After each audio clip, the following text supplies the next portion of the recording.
जो आमर भारत पाकिस्तान मध्य युद्ध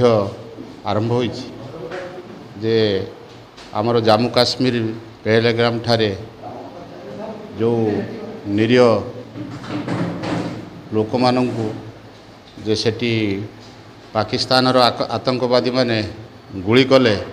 एवं से गुली करुवा समय जड़े महिला सी जो स्वामी की आगे गुली कराऊँगी से समय सी निजे मध्य जे तांको स्वामी सांगरे जे मृत्युवरण करने छाती पति देते मते गुली मारी दियो बोली निवेदन करथिले। से समय से आतंकवादी माने जे कही जाओ जे तमर प्रधानमंत्री मोदी जी की बोलेबो तेणु से जे यार प्रतिशोध नापी एवं आतंकवाद को निपात करने जे आमर यशस्वी प्रधानमंत्री जो भली भावे जे देश भितर आलोचना पर्यालोचना करी एवं आक्रमण आरंभ करचंती या द्वारा जे आमर पाकिस्तान रो किछि आतंकवादी आडा को नष्ट कर दिया जाइछि एवं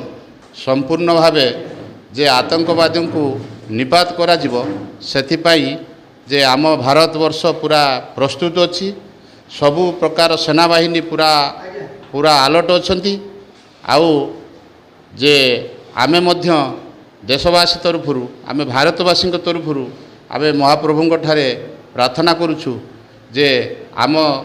देशर जो माने सुरक्षा पाई अछंती देश पाई जो माने लढुचंती महाप्रभु तांकु अगम्य साहस दियंतु एवं सेमाने जिमिति ये आतंकवादी को निपात करंतु। जे बालेश्वरवासी जेते जगार क्षेपणास्त्र अच्छी भारतवासी हिसाब से बर्तमान सबू सजग अच्छा आउ सजग पाई जो देशर प्रधानमंत्री यशस्वी नरेंद्र मोदी आउ डिफेन्स मिनिस्टर राजनाथ सिंह आउ गृहमंत्री अमित शाह से देश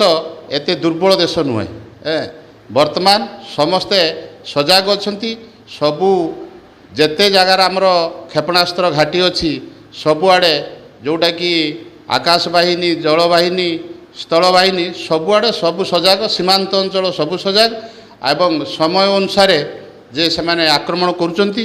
जे एटी पाकिस्तान समस्त आतंकवादी निश्चित भावे निपात हेबे। एठी आमर भारतर जे समस्त सेनाबाहिनी की जे महाप्रभु जगन्नाथ सहाय हेबे निश्चित जे तांको सब निपात करिए।